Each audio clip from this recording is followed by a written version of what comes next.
Salut à tous, c'est Manu, j'espère que vous allez bien, moi ça va super bien et je suis ravi de vous retrouver aujourd'hui dans cette vidéo pour vous parler de montre connectée. Je vais vous parler de la Xiaomi Mi Watch Lite qui est celle-ci, qui est la version allégée de la Xiaomi Mi Watch standard, la montre ronde. Elle est en vente actuellement chez Electrodépôt, alors on est plus près du bracelet connecté que de véritablement de la montre. On va en parler ensemble. En attendant, n'hésitez pas à vous abonner et à enclencher les notifications et à mettre un pouce pour aider la chaîne et nous on se retrouve tout de suite après ça. Alors, on commence par quelques informations sur le produit pour vous donner une idée. Alors, elle est équipée du GPS GLONASS. Elle a un écran tactile de 1,4 pouces. Elle propose une autonomie jusqu'à 9 jours. Alors, en réalité, soyons honnêtes, je pense que 5 jours, c'est déjà le grand maximum. Il faut savoir que les fabricants, en général, surclassent toujours leurs produits. On n'arrive pas à 9 jours. Ça, vous pouvez en être tranquille.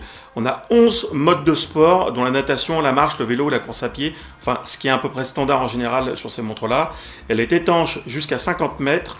On va retrouver la fréquence cardiaque, le suivi du sommeil, l'affichage des notifications, dont les SMS et les appels entrants.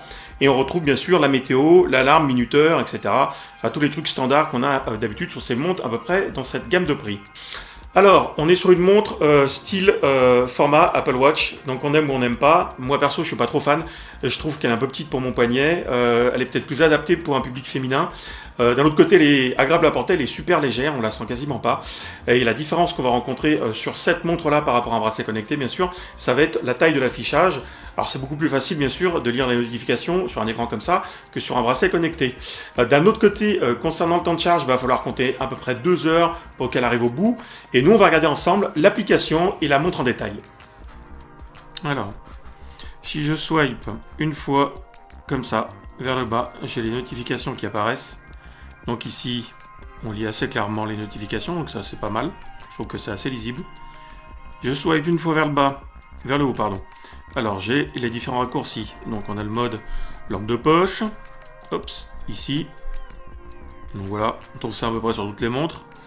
Ici, ça va être l'éclairage au mouvement du poignet, le verrouillage, qui est assez pratique. J'aime bien le verrouillage parce qu'il y a assez peu de modèles de montres qui l'ont. Ça évite effectivement que quand on vienne trifouiller la montre, eh bien ça se déprogramme tout seul.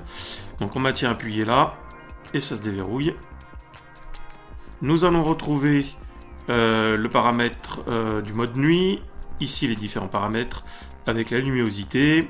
Alors là on n'est pas au maximum, on peut gagner encore un petit peu. Donc ça c'est le mode ajustement automatique qui est souvent insuffisant. Et ici on a la luminosité maximale, ici qui est à 6, qui permettra quand même de la voir suffisamment bien. Donc ensuite, je crois que j'ai d'autres modes. Alors attendez, hop. Alors, le tactile, non, voilà, pour les raccourcis en tout cas, ça sera tout. Je swipe de ce côté-là, donc on a le mode télécommande qu'on retrouve en général sur les montres qui va permettre d'accéder à son smartphone et de lancer la musique. Ça, c'est pas forcément le plus intéressant. Le nombre de pas, le nombre de calories, la météo qu'on va retrouver ici.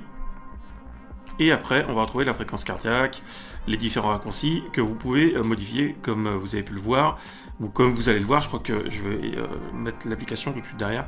Vous verrez qu'on peut basculer pour mettre les raccourcis, certains avant d'autres. Alors ensuite, si je swipe dans l'autre sens à partir d'ici, on retourne sur les mêmes éléments. Voilà, bon, comme ça c'est fait. Donc vers le bas, on a ça.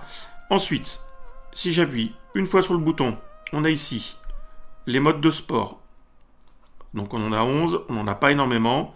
Ici, on a les activités qui ont été faites récemment. Ici, sur cette icône-là, tac, les modes entraînement, nombre de calories, nombre de pas qu'on va retrouver ici, qu'on a aussi sur les raccourcis. Fréquence cardiaque, fréquence du sommeil, mouvement respiratoire, avec cette icône-là. Voilà, ça c'est assez intéressant. Pour faire redescendre la fréquence cardiaque, c'est très bien, quand on a un petit peu de stress. Ensuite, ici, on va retrouver la boussole, qu'il faut calibrer, vous savez, avec ces fameux mouvements 8. On va retrouver aussi, ici, ce qui est intéressant, c'est la pression atmosphérique, et en swipant, on a la hauteur. Alors j'aime bien, je trouve que c'est assez pratique ça. En général, c'est plutôt précis. Donc ici, pour lancer la musique, effectivement, vers le bas, on va retrouver les éléments habituels, c'est-à-dire le réveil, le chrono. On va retrouver ici donc la météo.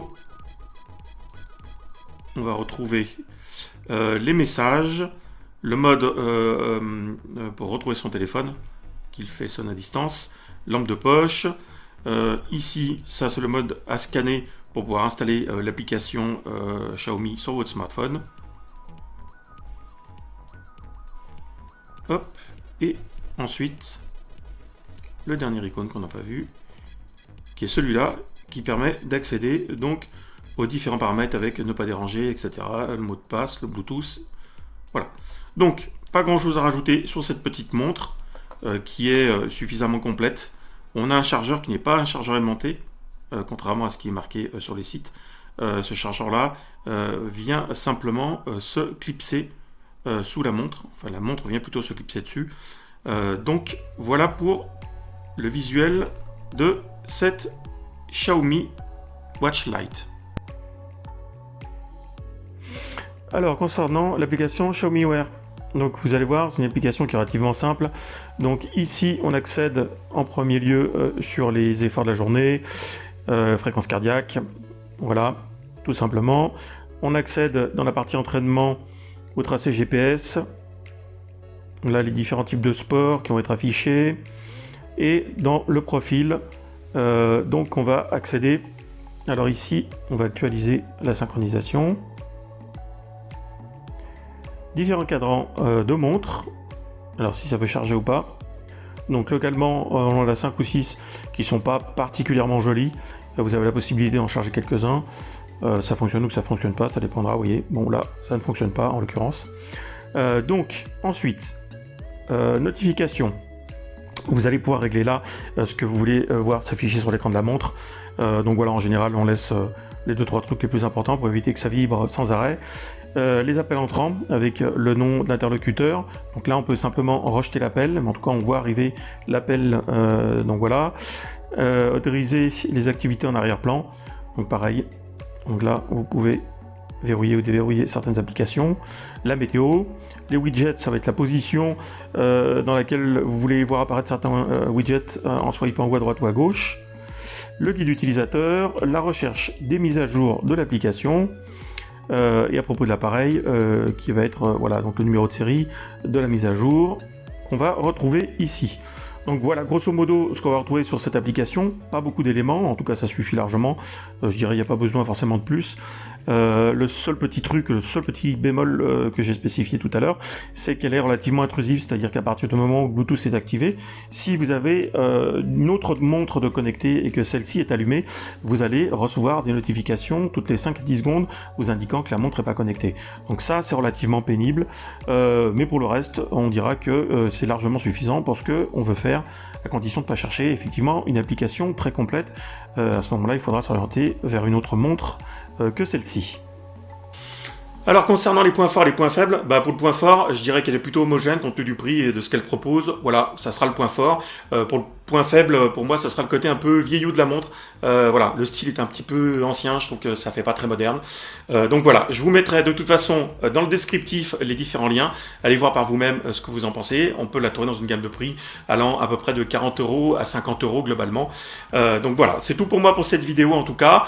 N'hésitez pas à poser des questions et moi je vous dis à bientôt pour des vidéos et plein d'infos. Ciao ciao.